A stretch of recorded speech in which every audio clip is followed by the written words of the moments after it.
Okay, so looking at the first tap strafe attempt, there's not really much that's actually wrong with this clip, if I'm honest. Just a few minor things, but other than that I thought you played it very, very well. So we're just going to play this again in half speed. So you take a couple of pop shots, you're running in the open here.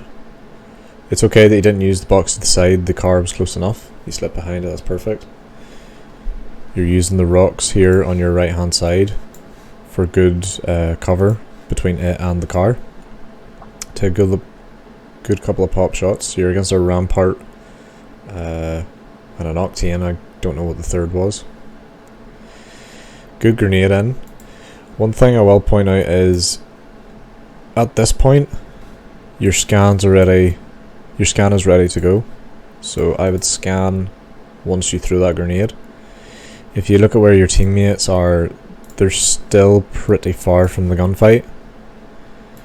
If you listen carefully in the clip, the Pathfinder says zipline deployed.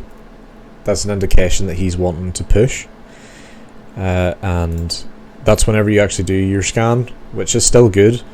But as you can see from this angle, both your teammates are still pretty far from the gunfight itself. Good use of the rocks here, moving back and forth. You could possibly pop a cell there to get yourself back to full health after you threw your grenade. Another good couple of pop shots. I noticed that you run back here to the right hand side after you chuck this. It's okay, I mean you're still in cover, but you don't really need to move all the way back here, because as long as you jiggle peek the rock that's just in front of you, this one, as long as you just jiggle peek this rock, you're still well within cover. And even if you wanted, you could jump up on top of the roof to get a different angle instead of constantly re-peeking the same corner where there'd be ADS and you and expecting you. If you just popped up here for a couple of shots, drop back down and then come back round to the left again, take some shots, you could do that as well. At this point, this is when your teammate has already used his zipline, because you can see him moving very quickly in the minimap and you heard the audible cue. So you have 10 seconds left in your ultimate. This is where you scan. It's a good scan, you get all three of the enemies, which is perfect. But the reason why I would have scanned earlier is because you would have gotten another scan off by the time your teammate was on the zipline. So if we count 7 seconds, so there's 3, 2, 1. From there you could scan, and then if we fast forward, there's at least 5 seconds has elapsed, or 7 seconds, sorry, has elapsed that you could scan again. Again, good use of the grenades.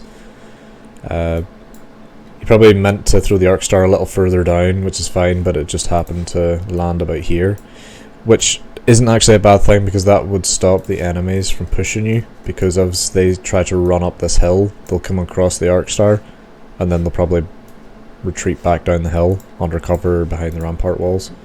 So even though the arc star didn't go where you wanted to, it still wasn't a bad position. As long as it's in that general direction, it makes the enemy think differently. So this is a big scan here, so you know where all three of the enemies are. You know rampart's behind the wall.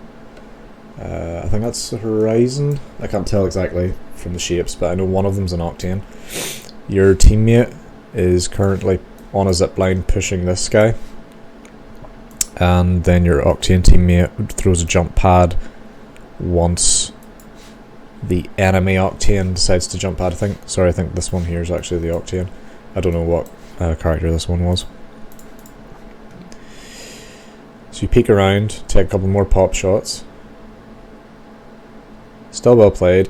Rampart has her Sheila up, her minigun, so you have to keep that in mind whenever you're in this gunfight, because if you're caught in the open with no cover, it'll kill you in less than a second. So you have to bear this in mind. So a good couple of pop shots here. You see the jump pad getting used. This should be your indication that even if you didn't want to push the two enemies that are now over here, which you should do anyway because your teammate's on his own, if you didn't want to push this, and say for example your other teammate was with the Pathfinder, There's still a teammate over here to the right. That allows you to push into him, and it should be a 1v1 fight. But you did the right thing as push into the jump pad, because you can see the other teammate there in the bottom right. It's the rampart. So you did the right thing to take the jump pad, because now this, for your Pathfinder, it's a 2v1 situation. And of course rampart here is trying to get over to make it a 3v1. So pushing to the Pathfinder was definitely the right thing to do. Take up a couple of shots. She is now fully aware of you, so she knows that you will be chasing her. So that's why she turns around with her shield and takes a couple of shots on you just before you hit the jump pad there. In this situation, you try to tap strafe.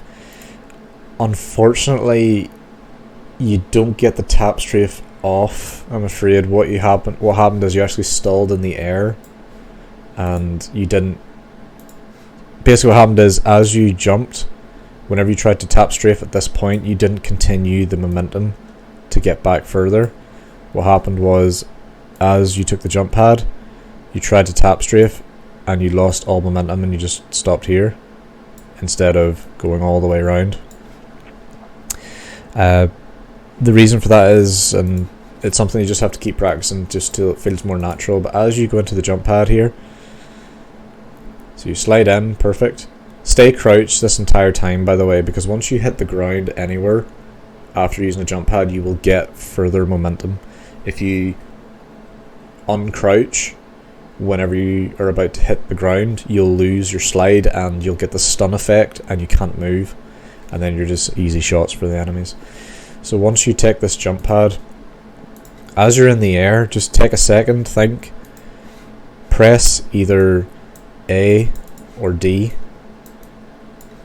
and just hold it in, and as soon as you are about to press your spacebar again, you've already pressed one of these inputs. So for example, you've pressed the right hand input, you press and hold as you're floating through the air, press spacebar, turn your mouse either 180 or 90 degrees and continue to scroll wheel up or scroll wheel down, whatever one you have set for W.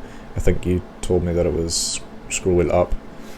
That's how you get the perfect 90 degrees, and if you want to get the 180, you have to move your mouse all the way around and you keep scrolling up. Don't just scroll up once, you like at least 3 or 4 times. That will allow you to continue the momentum from the jump pad. But what happened was, I think you pressed scroll wheel up first before your directional key to the right, and that's why you only turned on the spot. You didn't get to continue the momentum back round again or across 90 degrees. So just press your directional input whilst you're in the air, spacebar, scroll wheel, and then move all at the same time.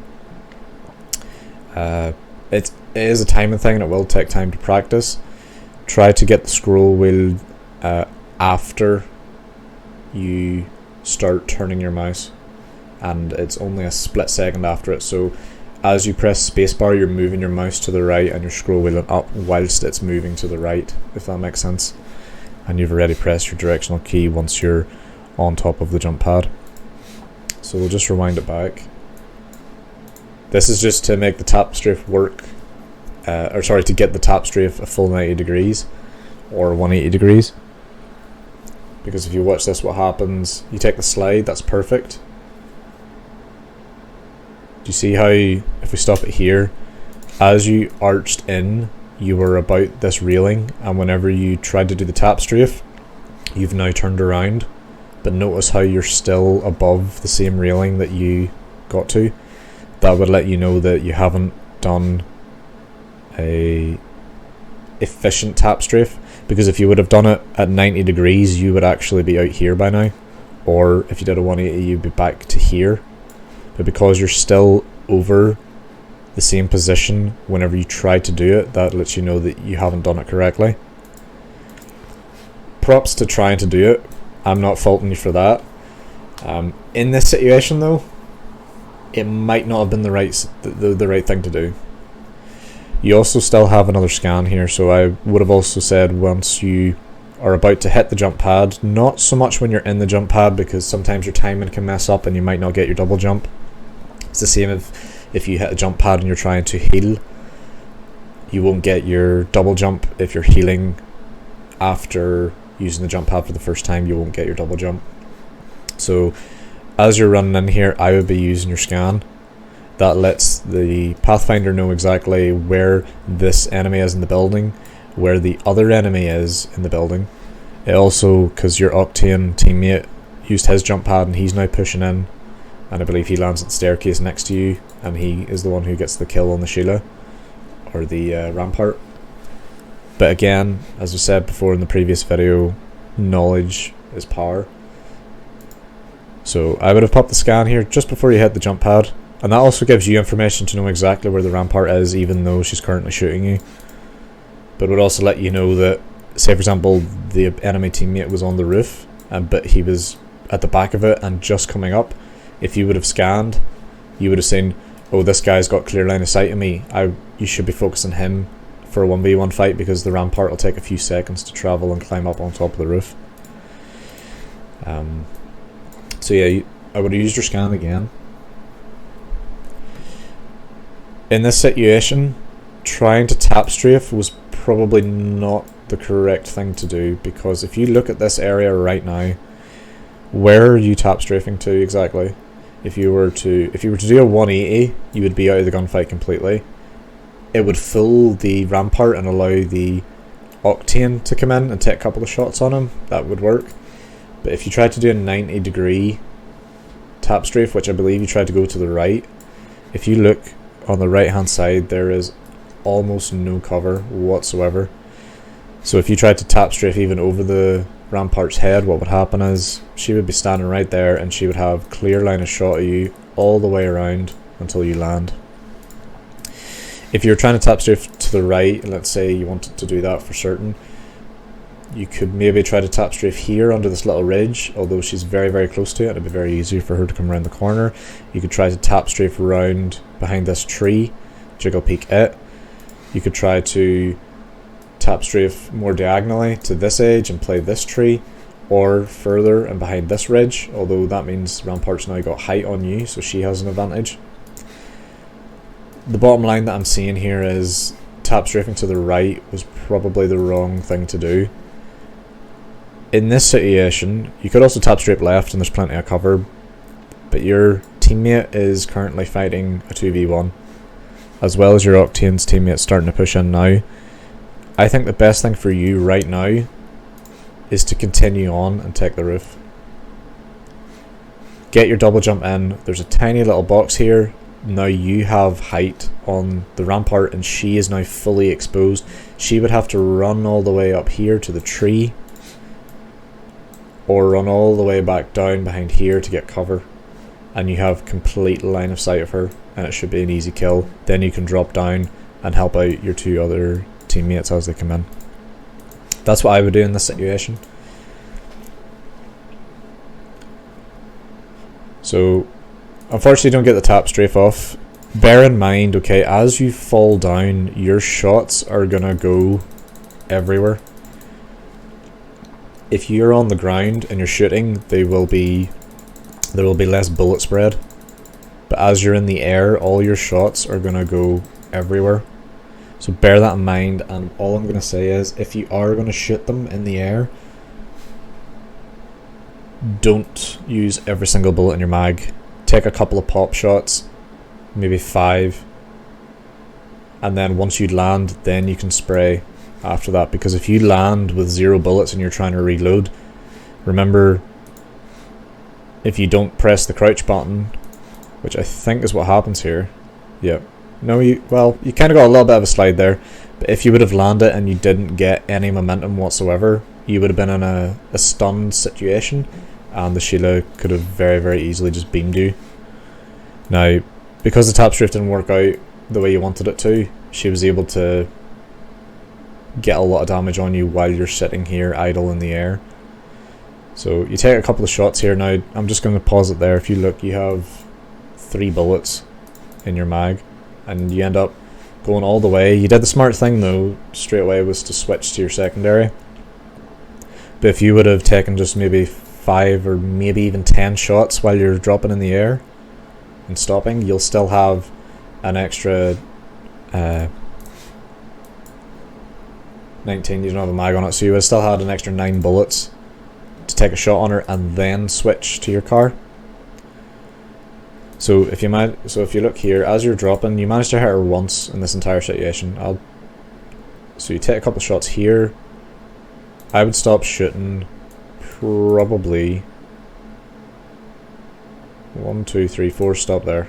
I would just stop completely and just drop to the ground, and you would have had 12 or 11 shots with your Volt. Now your teammate did land next to you on your left, so he was able to get the finish on the rampart. And surprisingly, even with the telemetry of the, or sorry, not telemetry, the tessellation of the ground, there's actually a tiny little rise here. If you would have dropped and just crouched, as you can see whenever it plays through, you can see here, she doesn't have direct line of sight of you, but if you were to crouch or even get over to the left behind this, you would have been in cover behind, breaking the line of sight, and even if the Octane got down, then you can come back out and take some shots. So overall, there wasn't really much to say about this because I thought you played it very well. You played the cover here on the right hand side perfectly. All I would say is pop a scan whenever it pops up, listen for the audible cue of a clicking noise. That'll let you know that the scan's available. If not, just look down in the bottom left corner and you'll see it available. Could have popped a cell there to be full health. You did the right thing here to push, because your teammate's now going to be in a 3v1. You distract the rampart enough. I again will go straight on and use that box as cover to shoot down, because if you look right there, she is completely exposed. Completely exposed. That is an easy kill right there. Plus she's already cracked because you cracked her as you took the jump pad in. But the Octane got the kill. The Pathfinder ends up going down, but the Octane comes in to clear it up because he did enough damage on both of the enemies that were in there. Got the shield swap straight away. That's perfect. Got your ammo sorted. No faults here whatsoever. Other than that, I can't see anything else wrong with this. Anything major that would be detrimental. Just a few little things here and there, but other than that, I thought you played it very well.